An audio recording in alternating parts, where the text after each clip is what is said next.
I want to lower your expectations. Oh, okay. Am I building it too high? Am I building it too high? Okay.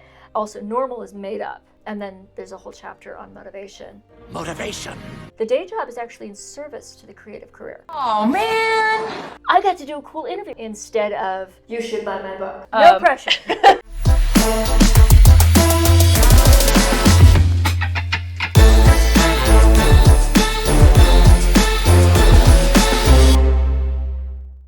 Everyone, I am so excited to introduce to you Sandra Tayler. She is a renowned writer, editor, and publisher with a wealth of experience in crowdfunding. We had the pleasure of meeting at the Writing Excuses retreat in Minnesota recently. You all have seen on my channel, I've talked about how I was awarded a scholarship from Writing Excuses. I was so excited to meet her there. She was one of the hosts. Her current project, Structuring Life for Creativity? To support creativity. To support creativity. I should have had that right. It's okay.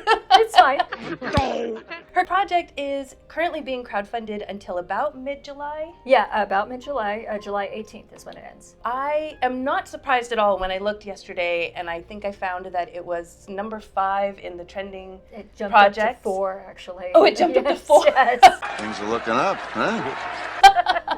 So, folks, if you are a creative, this book is for you. It's more than a resource, is what I am understanding, and I can't wait to talk more about it. It is going to be a beacon to kind of guide all creatives towards more art and less burnout. So, No pressure.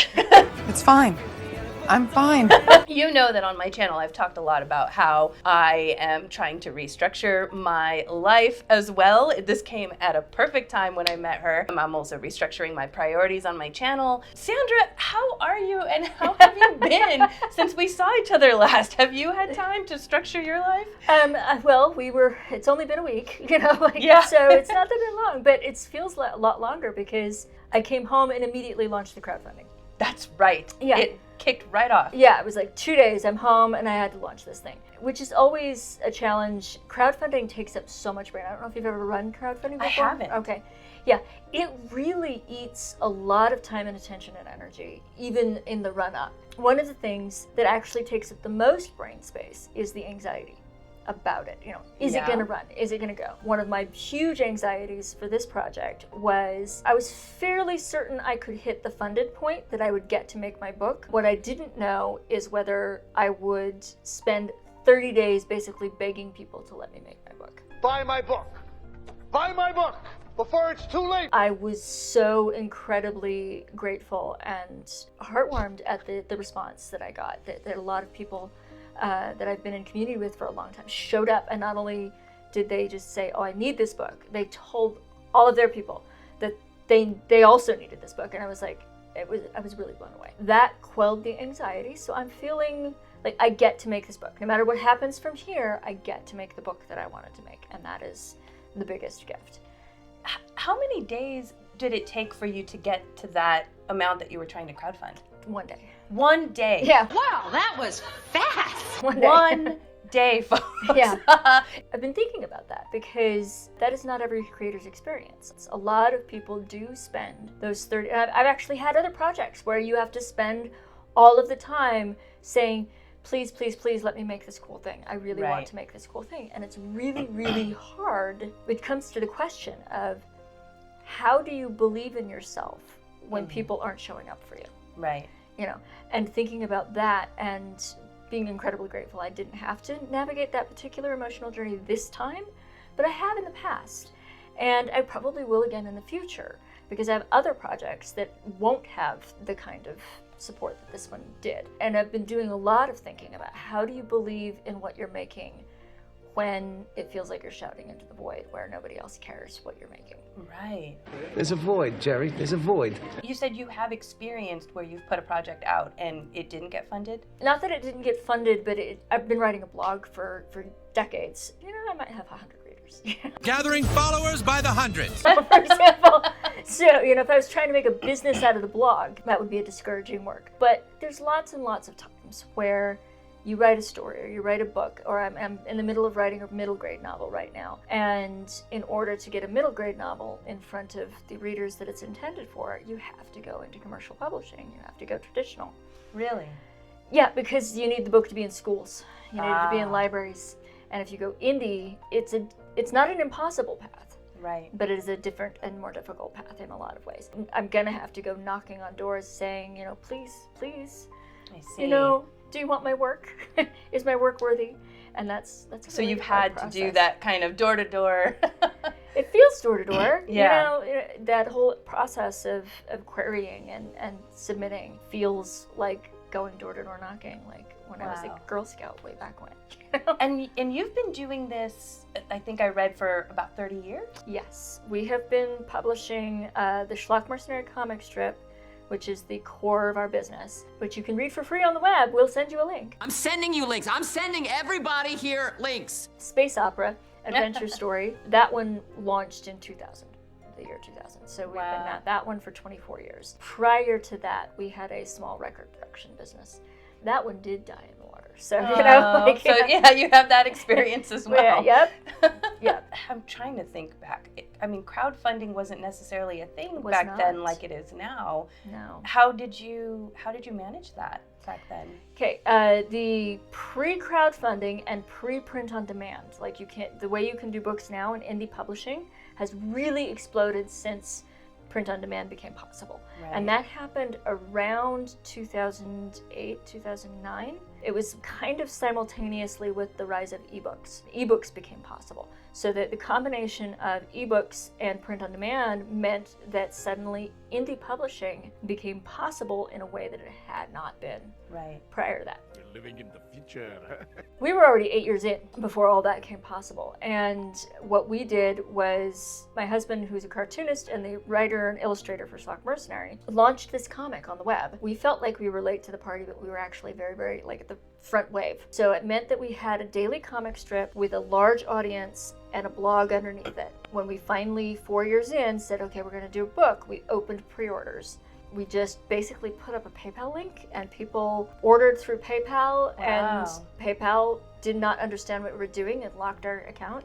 No. Oh no! And then we had to go and convince them that we were a legit business. I don't even remember if we had an online store yet.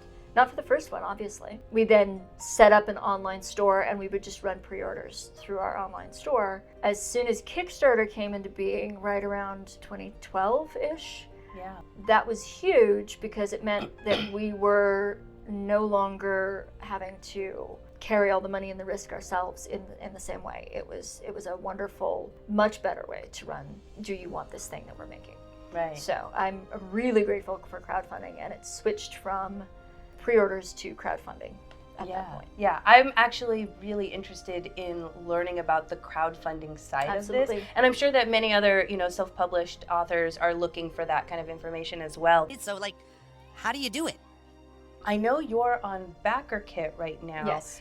The difference between Kickstarter and Backerkit, are there different structures that you can set up? Yes, I've used both Kickstarter and Backerkit. I've also been kind of back-end admin on GoFundMe's. I've been back-end on Indiegogo as well. Oh yeah, Indiegogo. Yeah, and then also a couple of smaller launching crowdfunding platforms. So I've had kind of a breadth of experience, and each platform offers something unique, and some of it comes from its core purpose. Indiegogo was mostly musicians at the beginning, and so it carries that skeleton with it. And Kickstarter was mostly kind of ended up in the gaming space, and so it carries some of that DNA with it. Whereas Backerkit started as a fulfillment platform. The company began as people were running these Kickstarters, and then they had to mail packages, and they have to figure out how to organize that and how to ship that and how to make it all go.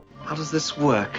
And Backerkit came in and said, okay, we're going to create a database. We're going to let you sort by contents so you can send out all the packages that have the same stuff in them at the same time. And it was a really robust set of tools. And then Backerkit realized, there's another gap, because Kickstarter, while you could have a pre-launch page, Kickstarter doesn't offer marketing services. And so Backerkit started offering the marketing services.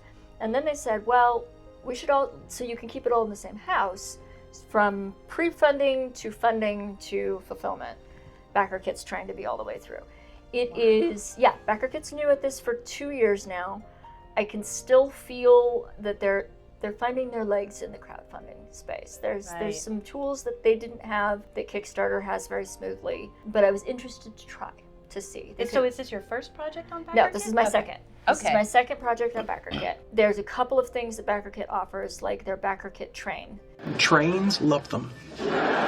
which at the beginning of it, you don't understand, like, why do we care how many, like, we're on a backer train. The Backerkit train continues to accumulate every 10 minutes. If nobody subscribes, then the train ends. So you can see how many people you can, every 10 minutes. At the end, it's brilliant, because at the end, the project won't close as long as the Backerkit, the train, is running. And so as long as you have somebody pledge every 10 minutes, it will keep the project open until it's been 10 minutes and nobody's pledged. So are you saying come mid-July, if there's an influx Exactly. of all of you people There we signing up for Backerkit, it will not end? No, it will not end until the thing runs out. So That's really you know, interesting. yeah, it is. It's a really cool, like, builds a whole lot of emotional energy right there at the end. And it changes some of the tactics, because when we ran a Kickstarter, I want it to end at the end of the workday, like 5 p.m. on a Friday. And then we can be done and breathe over the weekend. But for Backerkit, you want to end at like noon on a Thursday. Right. Because then your There's time. train might run through Friday, like, depending on what your project is. My train is unlikely to run that long. It might give me an hour or two. Right, You know? right. But some projects have gained days. Make it a train day. That is so neat. It's a very cool, like, feature, which Kickstarter does not have, although if it's cool enough, Kickstarter might add it. We'll see. Because that's what the platforms do. They all just watch what everyone else is doing and, like, cherry pick and add features. So we'll see. Yeah. But Backerkit is still figuring it out. They're still adding features. They've been very responsive and very helpful. You can still see all the gears, whereas the Kickstarter is much smoother user experience right now.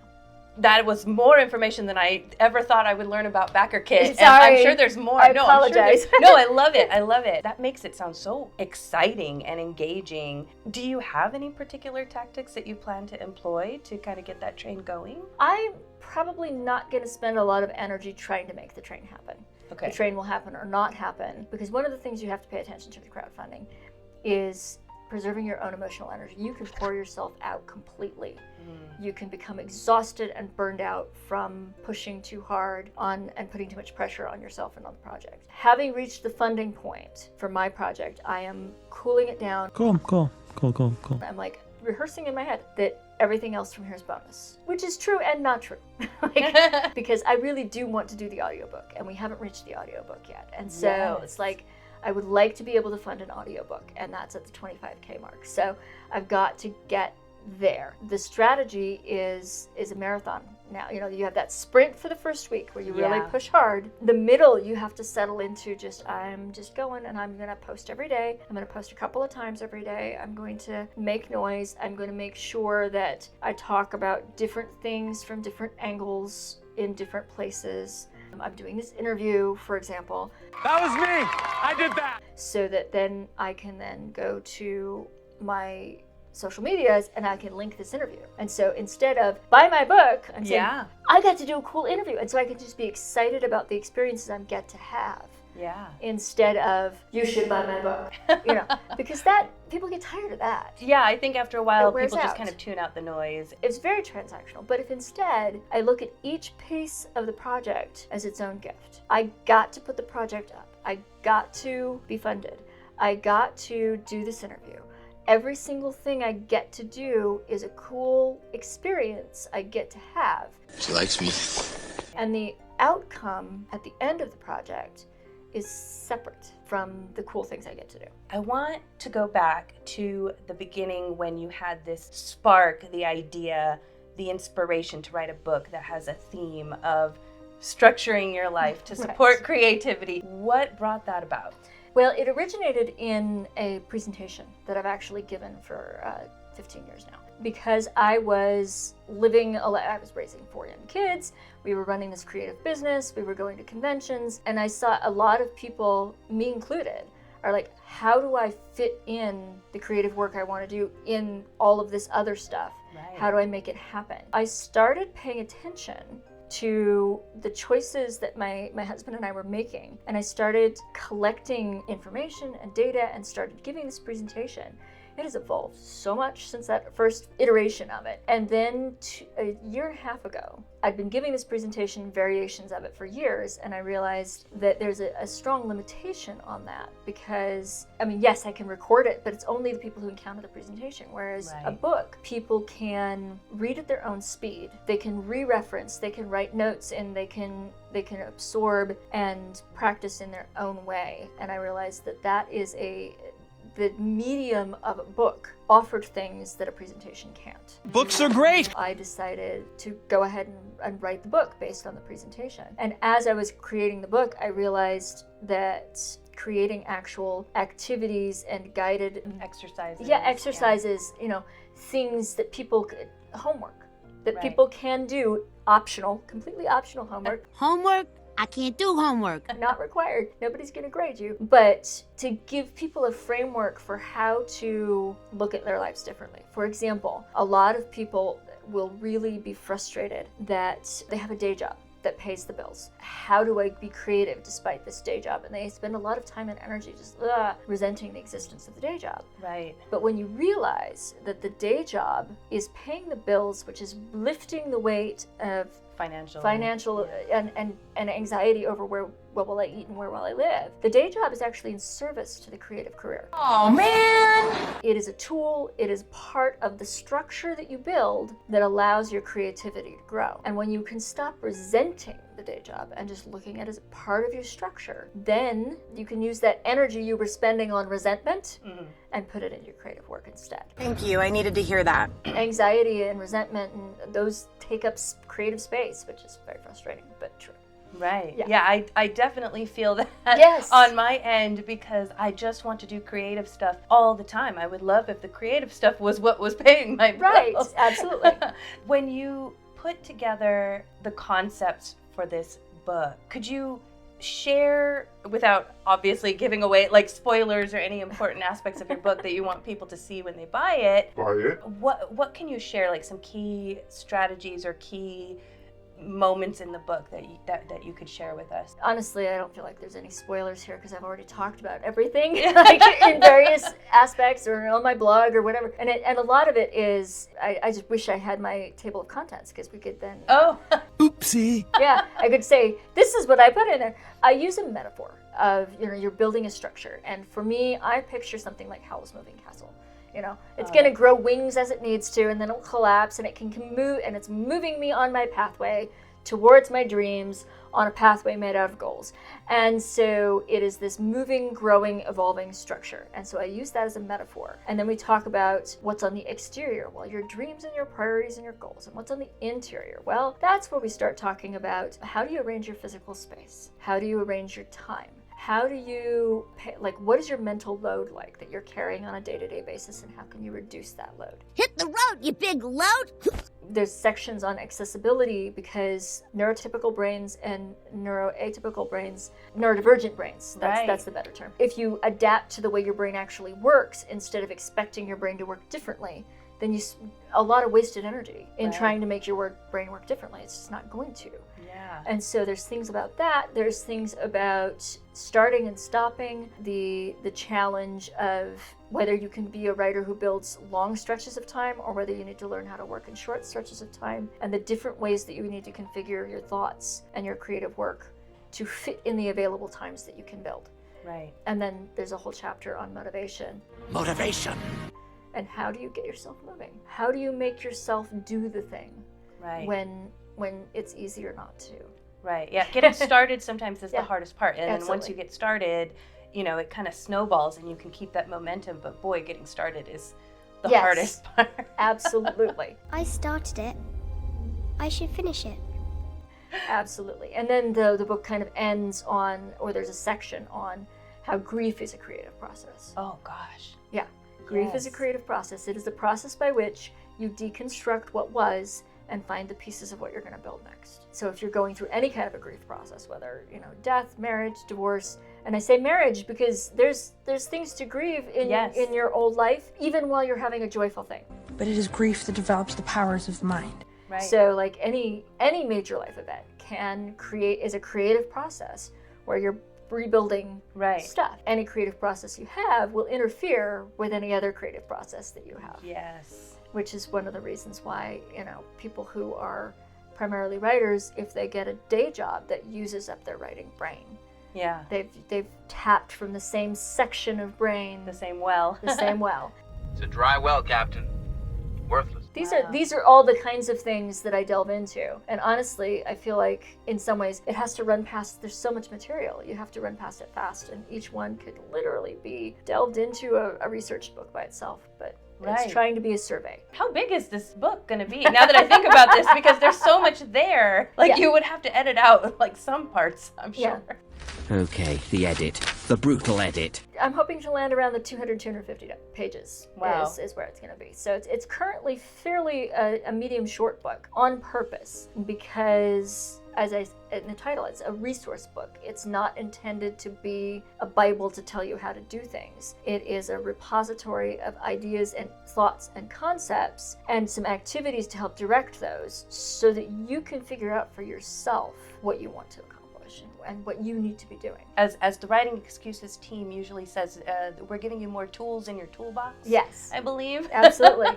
It's a toolbox. Yes. You mentioned neurodivergence, and it did make, it's something that I'm really starting to understand now that I've become part of online writing communities and so forth, that it is fairly common for people who are in creative fields, artists, writers, to be neurodivergent. I find it very interesting. So you had a section in your book that brings that to light and how to use that or to tap into that. Well, it's because of what you said, because so many creative people are neurodivergent in one way or another. Yeah. Whether it's ADHD or autism or, I know people who are OCD, I know people who are anxiety. I'm high functioning anxiety myself. These differences seem to correlate with a lot of the way creative people work. And so that is actually kind of baked in most of the chapters. There's one chapter where I specifically head on say, okay, let's talk about this. It's been built in the whole time, but let's talk about the it. Elephant in the room. Whoa,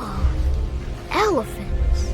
Yes, let's just talk about this. Because, it is so much, and if you learn what your flavors of divergence are. Also, normal is made up. Normal, normal, normal, normal. Just so you know, I'm going to say that right now. Normal is made up. Finding out what works for you. And looking in, so many writers I know, they'll suddenly look at the toolbox of people who have ADHD and realize, oh, well, that will work for me, and that will work for me. And it doesn't matter whether or not you decide to self-diagnose. If the tools work, use them. Yeah. Holy shnikes, it worked. There's some fantastic tools available. Wow. So. You said yourself that you are high functioning anxiety. Yes. There's probably a million different flavors of neurodivergence. Did you get the research that went into that? Was that from a lot of the writers and contacts and folks that you know, or from your history and experience of working with other writers and authors and artists? I live in a house full of neurodivergent people. Oh, well, 24/7. Yeah. It's 24/7. It's a public duty. 24/7, raising 4 kids who all have some variety of neurodivergence, living with my husband who is ADHD and highly creative and has sensory issues. And all of these things come from, and that's part of where the presentation came from originally. It was talking about how do we adapt for these people that I love, and how do I cope with it? And one of the ones that's new for us since 2020 is my husband Howard has chronic fatigue from long COVID. And so we are adapting for chronic fatigue and ME/CFS, these things that have impacted his ability to work. And so when I talk about the accessibility needs, we also talk about fatigue and disability and some of the things that come in to play as well. Again, could be its entire other book, and other people have written from an own voice's perspective on that, which is brilliant. Wow. Yeah. So that's where my experience comes from, is lived experience, a lot of it, and then a lot of research. As I had children, I had to help them figure out how to function. Right. And so you dig in and you figure out what the coping strategies are and what the tactics are. Tactics, Betsy, tactics. Now, you mentioned your lectures, and it sounded like you said your lectures came first before the book and inspired the project. I saw on your backer kit that one of the add-ons was access to some of these lectures. I remember seeing one particularly on burnout that I was like, ooh, that's interesting. Yeah. It's what we in the medical profession call a husk. I've started, as you know, as we're all evolving, I have a Patreon where I post lectures that are creative. There's a level at which you can get access to lectures, and so there's some recorded lectures, and so I'm going to be retooling and re-recording. So I will record specifically for this project new versions of the lectures, because I'm always updating them. Right. Because I learn new information, I'm like, well, that needs to go in, so now I need to redo the whole thing. Yeah. Can't wait. So I will be recording lectures. Right now there's 3 in the bundle. There's a stretch goal coming up where I will add a 4th, so there will be 4 in the bundle, which will be really nice. Through Patreon, you can also access some of the lectures that I've already done. Yeah. Right. I'm so glad you mentioned the Patreon. I think I might have seen that, but then I'm so glad you mentioned that. How often are you do you lectures regularly on your Patreon? No, I should, and I don't. It's one of those challenges of I have too many projects going on. The Patreon kind of idles a lot of the time. Okay. I'm working on trying to figure out how to find the right balance so that I'm not letting it idle all the time. She's structuring her life. I am. I'm just trying to take my own advice. I'm constantly reconfiguring this mess. And I'm sure a lot of you can relate. Yes. Well, I mean, it's the necessities of life. You know, you have to, I hate it, but you have to focus on the work that pays the bills first. A lot of times, some of the things that I want to do get backburnered, you know. I want to be writing more short stories for my Patreon. I want to be writing more blog posts that my patrons pick. I have a whole anthology book that I want to create that is poetry and short stories in a very neat, structured format. They're all waiting. Someday. You know, I have more picture books I want to do. It is focusing on this job first. Yes, this is a book I love and I want it to be out there and I want it to be helpful. It's also the work that I had that I thought would have the most support. And so I picked it first because I felt like people need it and I need to be doing something that brings in some income. Okay. Boy, whenever these questions get personal, I struggle to find the words. Words. Here are words. I have also been working on restructuring before I even knew that this was a thing, which I'm so excited about. Yeah. I was already considering how to restructure my life because I was getting to the point where I'm burnt out. I do want to be making money from my creative projects, and hopefully, you know, the dream would be to get rid of the day job one day. That dream within a dream. But I get this, it's almost like FOMO, or like, I feel like if I'm focusing on, you know, yes, I'm making money here, that's great. And then when I have time, I will do the creative endeavors. I feel like it's passing me by and people are going to create the thing that I wanted to create before I can create it. Do you feel that? And how do you deal with those feelings? Yeah. I call it the parking space problem. There's a weird thing that my brain does that once I get in the car to start driving to someplace, my brain is worried that somebody's going to steal my parking space before I get there. As if I pre-own the parking space somehow. Everything the light touches. I'm aware this is a weird brain thing, but like the closer I get to arriving, the more I'm worried that my parking space is taken. And the one thing that I have to remind myself about parking spaces and creative endeavors is there's lots of space. Some restaurants may only have a little, but you can park somewhere. Right. And you can walk in. And the way that it's very, very different from a parking space is that with a parking space, I'm literally just dropping my car there. With something creative, you are creating something that is absolutely unique that no one else can create. You are going to create something that has your voice and your reaction and things to it. I think some of this fear comes from the fact that when we are young, a lot of our works are in fact derivative. We are absorbing our favorite medias, and then we are reflecting those favorite medias. And so we have this very absorptive, reflective stage of creation where, yes, the things we're creating are derivative. As you absorb more things, and as you think more thoughts, you develop layers and layers and layers. Onions have layers. Ogres have layers. Of voice and thought until what you are creating can only be created by you. And the only way to do that is to go ahead and make the derivative stuff, and then figure out why and how and change and grow. That's the thing to remember, is that it's not like a parking space. Nobody's going to steal the space that you could only, And also the other thing is, if you create something that's cool enough, it will create a space that didn't exist before. It's like a wedge. It's like you can magically roll up, and because you are so awesome, you actually magically create the parking space that opens up for you and didn't exist before you arrived. Starts with a parking space. The FOMO, the fear of I'm wasting my time, where I have to do all of this work that just brings in money and I don't love it. I'm wasting time. And again, if you remember that that is part of your larger plan to get to where you want to be. The job that's paying my bills is supportive structure for my life, and it lets me have this other time. Then when you have the other time, that's the second part. You have to actually show up for the creative work. Right. When you can and how you can, even though sometimes it's exhausting. And I get into that a lot. There's a chapter on replenishment and depletion. How do you replenish? Because sometimes the things that we do that we feel like ought to be replenishing actually aren't for us individually. Right. And so we have to find the things that actually replenish. Call it the fountain of youth. Because sometimes an activity, you think of going to a convention where you get to talk to people, which is wonderful and awesome, but it's also incredibly depleting. Right. It is both replenishing and depleting in different ways. And so you have to find your personal balance on what fills you up and what empties you out. Wow. Yeah. Yeah, I have felt that definitely in my later years. Yeah. I know I'm an outgoing person and I thrive on being in social situations. And I think the last few years I've started to kind of feel this. It's actually been something I've wondered about, like, wow, I had so much fun. And also I'm really tired of being on for this entire time. Scotty to bridge! She can't take much more of this, Captain.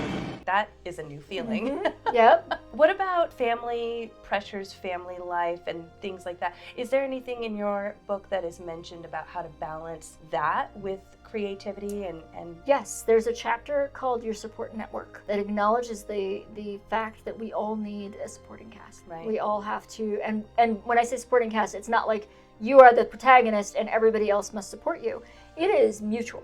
You have to be supporting them, they have to be supporting you. And it talks a little bit about how you go about that. And I like looking at, rather than relationships, look at roles, because one person in your life can be your cheerleader and your enabler and your critiquer, or maybe those roles are split out across multiple people. The entire cast of the Avengers. And so because your spouse, for whatever reason, is not a great critiquer for you. So they love you and they support you in other ways, but they don't have to read and critique your work.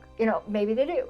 And so it is a matter of finding and balancing those relationships. And we even talk a little bit about what happens if your best beloved people are not supportive, whether deliberately or unconsciously.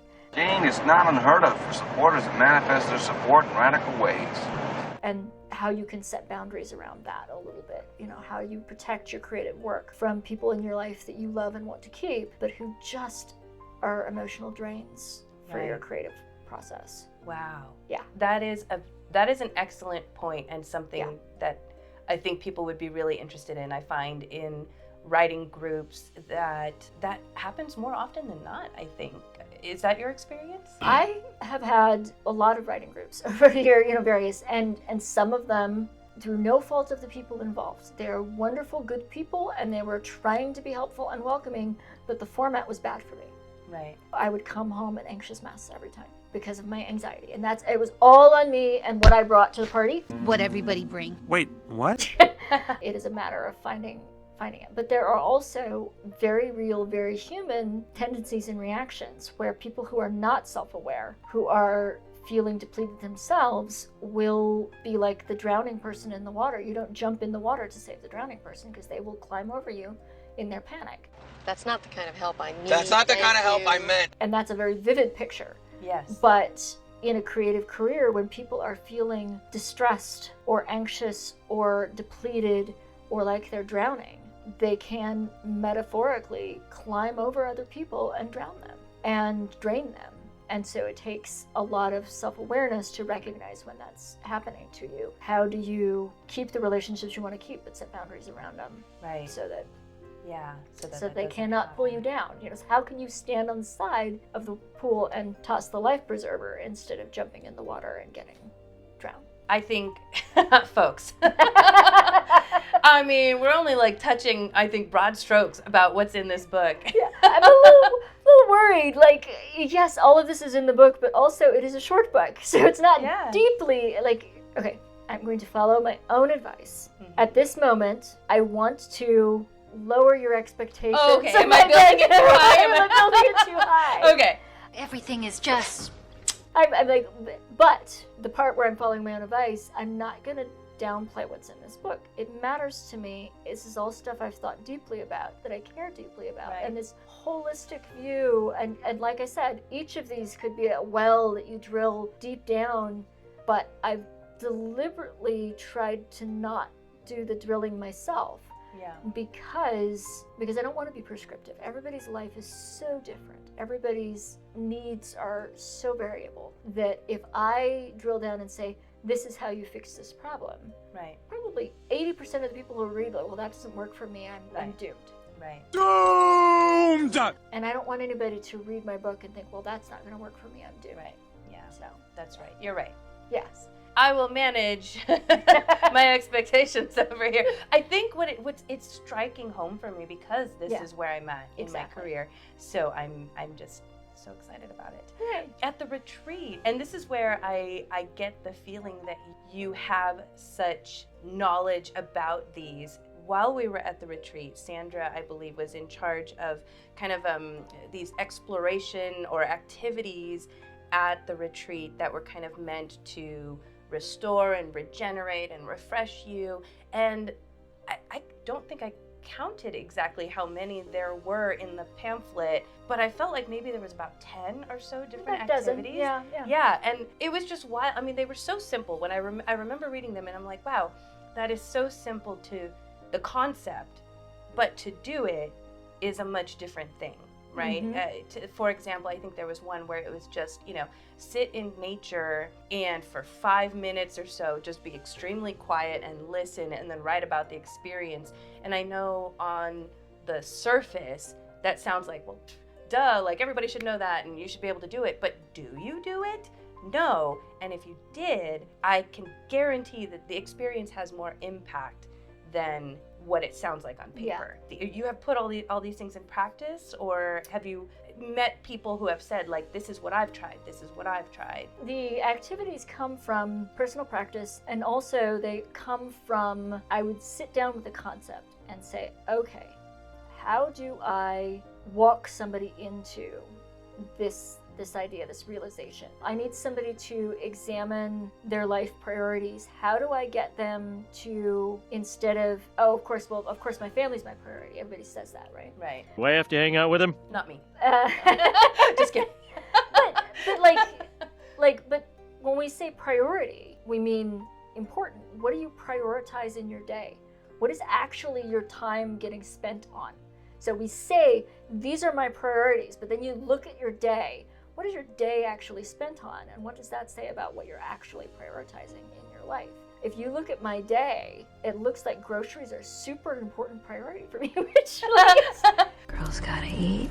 True. It could be if you have no food in the house. It is. So I create an activity that helps you look at, what are you actually spending your time on in your day? How does that compare to this list of priorities I had you make already? If they don't match, what do you need to change in your day so that your day matches your spoken priorities, the things that you've said are important to you? If they're not landing in your everyday repeatedly, that's a problem. In an individual day, patterns matter more than incidents, very much. But overall, if you say, well, spending time with family is important to me, but you're not actually doing it. If you say, my writing is important to me, but you're not actually doing it, have you actually prioritized it? The emotional importance of something, and then the space it's allowed to take up in your life needs to be similar. He's talking about me. I kind of feel like this is equal to when you go to a doctor and your doctor says, well, you need to add more activity, take more vitamins, eat your breakfast, and you know these things, exactly. right? You know you're supposed to prioritize these things, but do you actually? Right. It's about actually prioritizing the thing that you say you want to prioritize. It's right. You say it's your priority, but yeah, to do it. And pulling that back to, how do I come up with the activities, which is kind of the question you were asking, is sitting down and saying, how do I help people see? I can see it in my head. I can see the thing that people need to see. How do I create an activity that lets other brains see it for themselves in their own way? One of the things that I try and do is make space for the fact that some people are visual learners, some people are kinetic, and some people need to talk. They're verbal processors, and some people can process in writing. And so, maybe you need to grab a friend and talk about this. Maybe the activity is a social one. Building all of that together. So, wow, I hadn't even. That was very subconscious. Now that I think back to the different activities, the tactile prompts. That was really cool, folks. I did not get a picture of the basket, but I will describe for you. Sandra came up with this idea that everyone bring a tactile prompt, something small, like palm size.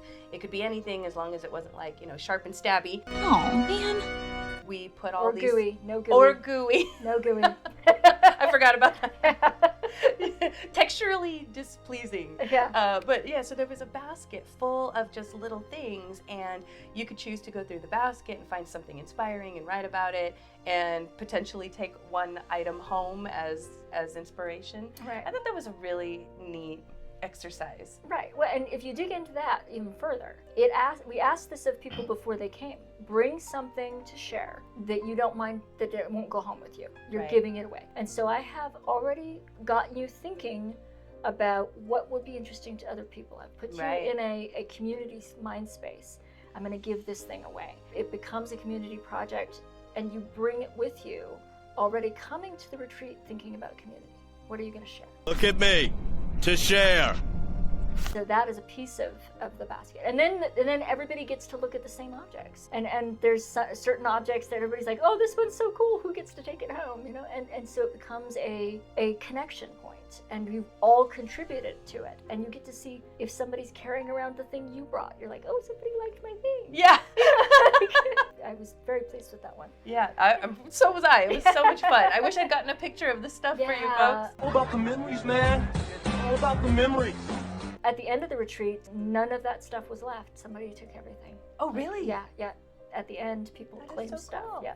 So whatever you brought, it went home with somebody. Awesome. I don't know who. We've touched on a little bit about what you've done at that retreat. Are you normally at the retreats, the various retreats? The retreats are staffed based on need. There's some rotation between which hosts are there, which staff members are there. I was not actually scheduled to be at that retreat. Oh, really? Yeah, no, there was a different staff member who's going to be there, but she ended up needing to take care of life stuff, moving, I think. So they pinged me and said, would I come? And I said, yeah, of course I would come. I mean, it just seemed like such a perfect fit, considering your project, that I just thought that was planned all along. I meant to do that. Nope, it ended up being very serendipitous, wonderful. Okay. I've been on staff at many of the retreats, but it is a matter of what does the particular retreat want and need, and et cetera. So. Right. Yeah. As we are going to be approaching the end of your Backerkit campaign, can we talk more about some of the add-ons and let people know what those are all about? Okay. What do you have coming up next? So the add-ons I currently have are the lecture bundle that we talked about. There's, you can buy additional books so that you can give them to your friends. But the one that I'm really excited about is that I've created an add-on called the giveaway book, which is literally you are buying a book. It's like the prompt basket. It is, you're buying a book that I will get to give to somebody for free. Because there are people out there who need this information and who are strapped for cash and need money. And so this book, I will create some kind of a very simple application process, and people can claim these copies. And so far, there's 35 people who've given away books. That's amazing. Isn't that wonderful? It's super wholesome. It makes me so happy. Yeah. And that's really kind. Yeah. It lets me make the thing. You know, Yeah. it lets the thing exist. But I actually anticipate continuing to do this because there are people in the world for whom money is not a big deal, and there are people for whom it's huge. This is a book that is intended, at least, yes, I'm trying to use it as a piece of my financial picture, but it's a pay it forward too. Yes. Like, this is the kind of book that lets people create more. Right. And that makes the world better. The more hands I can get it into is fantastic. So, yeah. I love that concept. I don't think I've seen that on any kind of a Backerkit or Kickstarter before. I love that. I think folks, if you have someone in your life who is a creative that you think is maybe struggling or needs a show of support, that's a great idea. The giveaway process, I'll figure out how the exact mechanics of that once I have books in hand. I don't let people, you're just throwing it in a pile and I will figure out where they go.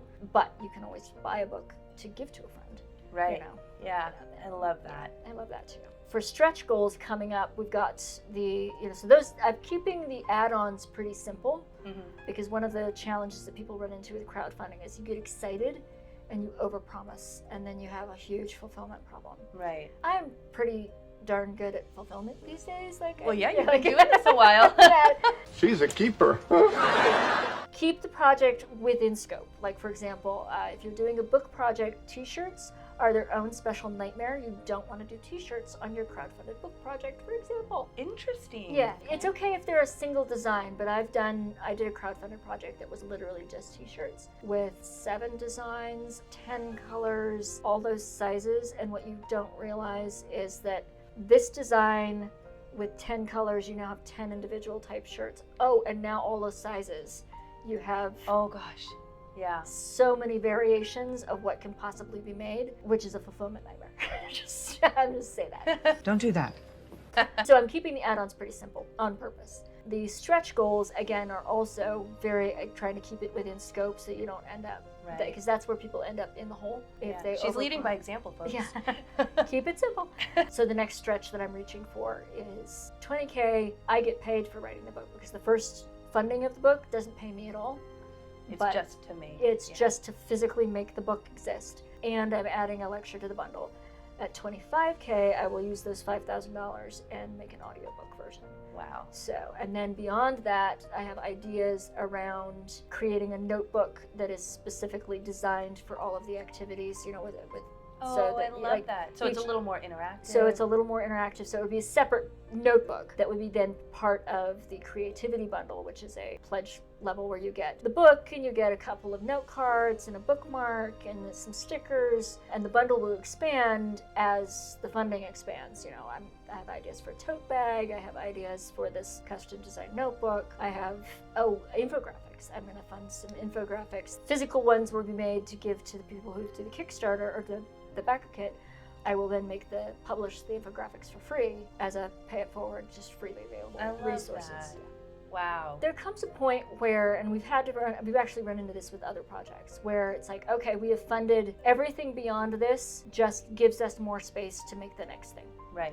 So we often call it the R&D budget. Oh, I love that. And so everything beyond, we've run out of all our stretch goals. I'm not going to try and promise anymore because I feel like this is as much as we can do reasonably. Yeah. Everything after this just funds additional and makes the next thing more possible. Awesome. Is there anything else about your book, your project, your Backerkit that we haven't touched on that you want everyone to know about? That's a big question. It is a big question. Thinking, visualizing. It is a big question. The thing I want people to know is that the act of creation changes the world. Even if the only person who ever sees what you create is you, it changes you, and then you move through the world differently. And that creates ripples and changes the world. So that's the thing, and the core message of the book is that this is worthwhile. This struggle to find the time to create the things is absolutely worthwhile. And the fact that it is a struggle to try and balance all of these things, if you are struggling, that's not on you, it's not a failure. It just is. Why does everything have to be so complicated?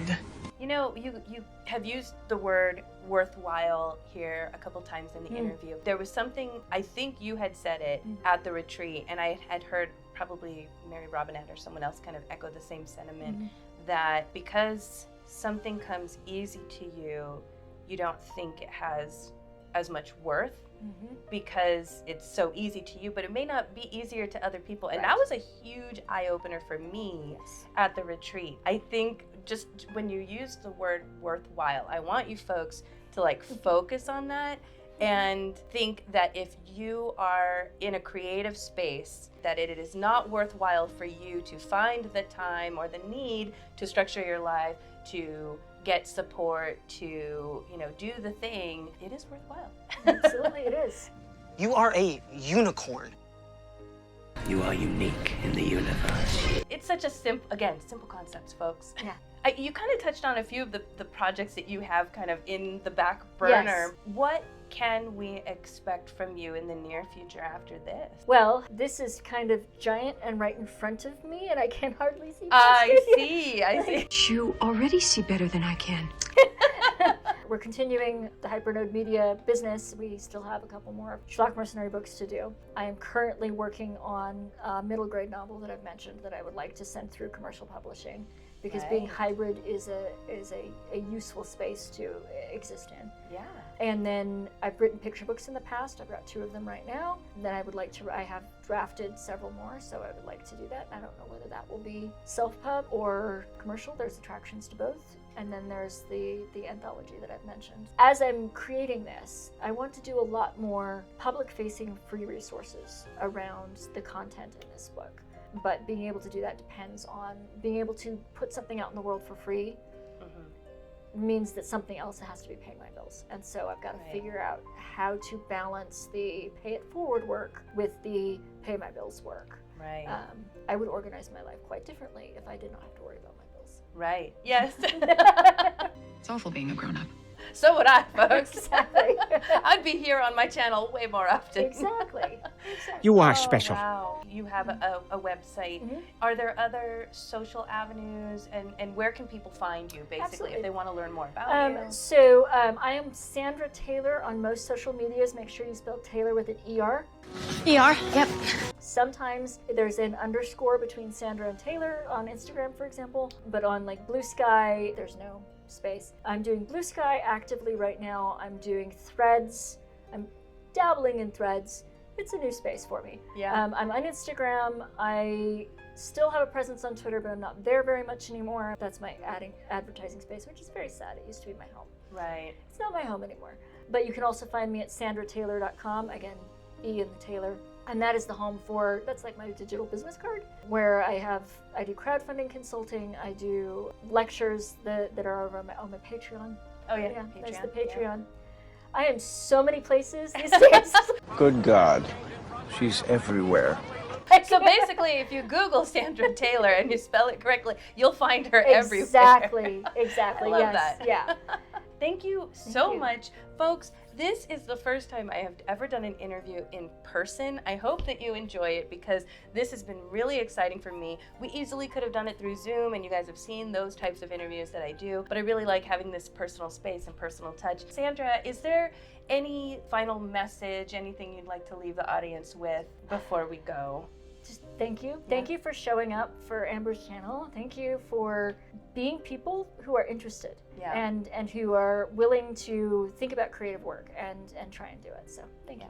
Yeah. And you're worth it, and it's worth it, I think, is the message I want to leave. Yeah. Absolutely. Yeah. It's worthwhile. Yes, worthwhile. That was the word. There we go. I have a horrible memory. It's okay. There's that magic word again.